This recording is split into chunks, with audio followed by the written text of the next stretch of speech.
Supreme court ने हाल ही में एक फैसला सुनाया और साफ तौर पे कहा है कि अब तलाकशुदा मुस्लिम महिलाएं भी सीआरपीसी की 125 के तहत जो मेंटेनेंस होता है यानी गुजारा भत्ता उसके लिए हकदार हैं, याचिका डाल सकती हैं। इस पर All India Muslim Personal Law board का क्या कहना है? लिहाज साहब हमारे साथ हैं, जजमेंट आपने देखा होगा, क्या प्रतिक्रिया आपकी? देखिए, असल में ये जो जजमेंट है ये बेसिकली शाह बानू का रिपीटेशन है। राइट। देखिए, हमारा मानना ये है कि जहाँ तक मुसलमानों का ताल्लुक़ है, मुसलमान शरीयत कानून से गवर्न होता है, जो उस पर्सनल लॉ जो है उससे गवर्न होता है। और ये कोई ऐसी बात नहीं है कि जिसको आप कहें कि कोई खिलाफ कानून बात है। शरीयत एप्लीकेशन एक्ट 1937 मुसलमानों पे लागू है, जो यानी हमारे पार्लियामेंट का अप्रूव्ड कानून है। दूसरी बात ये कि कॉन्स्टिट्यूशन के अंदर मुसलमानों को ये आज़ादी दी गई है कि वो उनको फंडामेंटल राइट है कि वो अपने मज़हब के मुताबिक ज़िंदगी गुजारें। तो ये जो कानून है कि आप सीआरपीसी के तहत कहें कि एक औरत जिसको तलाक हो गई है, शरीयत ये कहती है कि उसको इद्दत की मुद्दत तक, इद्दत होती है 3 महीने 10 दिन, उस मुद्दत तक के ही नफ़का मिल सकता है, या मेंटेनेंस मिल सकता है, एलिमनी मिल सकती है। लेकिन ये कहना कि उसको लाइफ लॉन्ग मेंटेनेंस दिया जाए, ये शरीयत से कंट्रडिक्ट करता है। और इसके बाद आप जानते हैं कि 1986 में कानून बना था मुस्लिम ऐसी औरतों के लिए जो तलाक हो जाती है, उस कानून में भी ये प्रोविज़न नहीं है जो सीआरपीसी के तहत दिया जा रहा है। तो हमारा मानना ये है कि साहब ये जो कानून है ये शरीयत से कंट्रडिक्ट करता है। सीआरपीसी 125 का एग्जेम्प्टेड कानून जो है 127 है, लेकिन वो उसको भी अप्लाई नहीं किया गया। तो जाहिर बात है कि इस पूरे मसले पर All India Muslim Personal Law Board गौर कर रहा है, और उसका क्या प्रतिक्रिया होती है क्या नहीं होती है वो हमारी लीगल कमेटी के हमने हवाले किया है। लेकिन बैठक भी बुलाई गई है। हाँ, देखिए, बैठक भी हो रही है, लेकिन उससे पहले हमारी लीगल कमेटी इस पर अपना एक पक्ष रखेगी। तो हमारे लिए क्या ऑप्शन अवेलेबल है? अब जाहिर बात है कि जितने ऑप्शन लीगल कॉन्स्टिट्यूशनल अवेलेबल हैं उन सबको हम एग्जॉस्ट करेंगे। लीगल ऑप्शन जो अवेलेबल है वो एक तो ऑप्शन ये है कि हम रिव्यू पिटिशन में जाएं। दूसरा ऑप्शन ये है हमारे लिए कि साहब हम इसके बारे में जो कॉन्स्टिट्यूशनल प्रोविजंस अवेलेबल हैं कि हम पार्टियों से बात करें, हम गवर्नमेंट से बात करें, और वो जो 1986 का कानून है उसमें संशोधन लाने की कोशिश करें, ताकि इस मुस्लिम महिलाओं पर यानी मुसलमानों पर ये 125 को अप्लाई नहीं किया जाना चाहिए। इसलिए कि देखिए 125 के तहत में अगर आप ये कहते हैं कि एक महिला को ज़िंदगी भर, यानी अगर आपने उसको डाइवर्स दे दिया तो ज़िंदगी भर आपको एलिमनी देनी होगी, मेंटेनेंस देना होगा, तो आदमी क्यों तलाक देगा?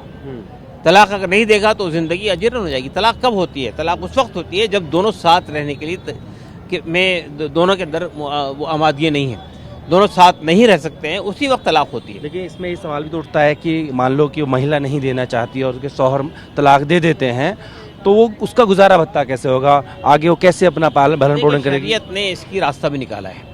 देखिए, शादी के नतीजे में उसके जो अपने यानी फितरी नेचुरल रिलेशनशिप वो ख़त्म नहीं होती है ना। उसके माँ है, उसकी बाप है, उसके भाई है, उसके बहन है, वो जो होते हैं। आज के दौर में जब खुद का गुजारा मुश्किल होता है तो कौन किसका? नहीं, देखिए, आज के दौर में तो आप देख रहे हैं कि औरतें भी कमाने लगी हैं, औरतें भी काम करती हैं, मर्द भी काम करते हैं, तो बहुत सारे ऑप्शंस अवेलेबल है, शरीयत छोड़ नहीं देती है। और उसके अलावा देखिए एक बात और भी है, इसी कानून के तहत में 86 के तहत में ये बात भी कही गई है कि ऐसी सूरत में जब उसको कोई देखने वाला नहीं है तो ये रेस्पॉन्सिबिलिटी कम्युनिटी की होती है, समाज की होती है कि वो उसकी खबरगिरी करे। तो उसी कानून में ये प्रोविज़न भी निकाला गया है कि वक्फ बोर्ड ऐसी औरतें जो विधवा हो गई हों, ऐसी औरतें जो जिनको तलाक हो गई हो, उनकी रिस्पॉन्सिबिलिटी कबूल करें। तो ऐसा नहीं है कि उसको बिल्कुल बेसहारा छोड़ दिया गया कि अगर उसका एक्स हस्बैंड नहीं देगा। वैसा भी आप ये बताइए कि एक आदमी के साथ ज़िंदगी यानी रिश्ता ख़त्म हो गया, तो अब उस पर ये लायबिलिटी डालना कि वो ज़िंदगी भर उसकी गुजारा दे, ये कहाँ क्या इंसाफ है? तो हमारा मानना ये कि ये जो कानून है इसको भी रिव्यू करने की ज़रूरत है 125 को। आपने शाह बानो का जिक्र किया, तो उस वक्त को हम याद करते हैं तो राजीव जी का फैसला याद आता है। मौजूदा सरकार है उससे एकदम अलग है, तो इनसे आप क्या उम्मीद करते हैं? देखिए, सरकारें तो आती जाती रहती हैं, और अगर आपका जो वह है यानी आर्गुमेंट है, अगर वो साउंड है और आप उसको सही तरीके से लगते हैं, तो सरकार किसी की भी हो उसको गौर करना चाहिए उसके ऊपर। देखिए, सरकार तो यूसीसी की बात करती है, समान कानून सबके लिए। देखिए, ये सरकार यूसीसी की बात करती है, लेकिन यूसीसी का जो प्रोविज़न आपने देखा होगा अभी उत्तराखंड में लाया गया, उसमें बहुत सारे एग्जम्पशंस हैं। तो कोई एक यूनिफॉर्म कानून इस समाज पे जो इतना डाइवर्सिफाइड है, उस समाज पे कोई यूनिफॉर्म कानून लागू नहीं हो सकता है। हिंदुओं के अलग कल्चर है, मुसलमानों का अलग कल्चर है, क्रिश्चियन का अलग कल्चर है, सिखों का अलग कल्चर है। तो अगर आप कहेंगे समान कानून लाया जा सबके लिए, ये पॉसिबल नहीं है। खुद हिंदू कोड बिल के अंदर समानता नहीं है। अगर आप देखेंगे बहुत सारे एग्जम्पशंस हैं हिंदू कोड बिल के अंदर। तो ये कहना कि सबके लिए एक कानून आएगा, ऐसा नहीं हो सकता है। मज़हब अलग अलग है, रीति रिवाज अलग अलग है, पर्सनल लॉज अलग अलग हैं, तो एक कानून सब पर लागू नहीं हो सकता। आपने कहा कि इस फैसले से इत्तेफाक नहीं रखते, और साथ में आज जो है जमीयत ने एक बैठक भी बुलाई है लीगल टीम की, उसमें क्या कुछ एजेंडा रहने वाला है, क्या कुछ रूपरेखा निकल कर आएगी? नहीं, देखिए, ये कानून से कहाँ कहाँ शरीयत में हस्तक्षेप हो रहा है, हम इसको जांचने की कोशिश करेंगे। उसके बाद हम ये देखेंगे कि इसके लिए हमारे पास में अवेलेबल प्रोविजंस क्या क्या हैं।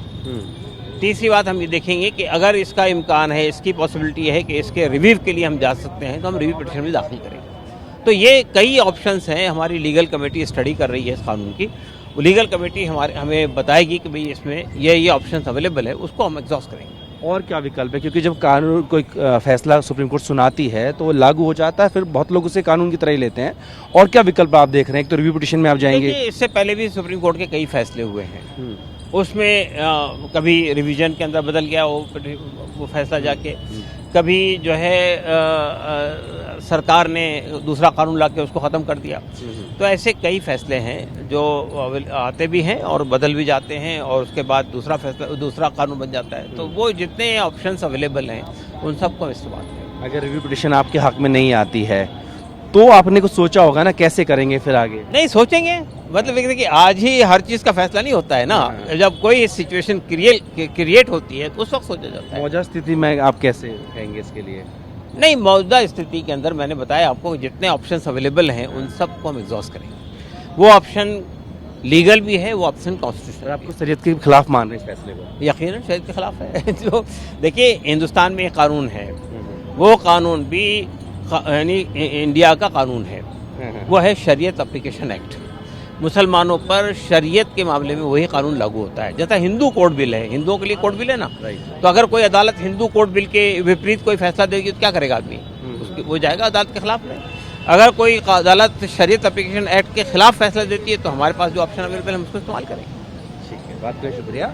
तो सुप्रीम कोर्ट के इस फैसले को जो पर्सनल लॉ बोर्ड है वो कह रहे हैं कि ये शरीयत के खिलाफ है, उसके लिए सुप्रीम कोर्ट का रुख करेंगे, रिव्यू पिटीशन के दाखिल करेंगे, और आगे क्या क्या विकल्प है इसको लेकर के चलते हैं। लेकिन साफ तौर पे कह रहे हैं कि जो फैसला है वो साहबाना जो केस में हुआ था बिल्कुल वैसा ही इसको लेकर के चल रहे हैं। प्रीवियस के अशोक चौहान के साथ जितेंद्र भाटी, टीम दिल्ली।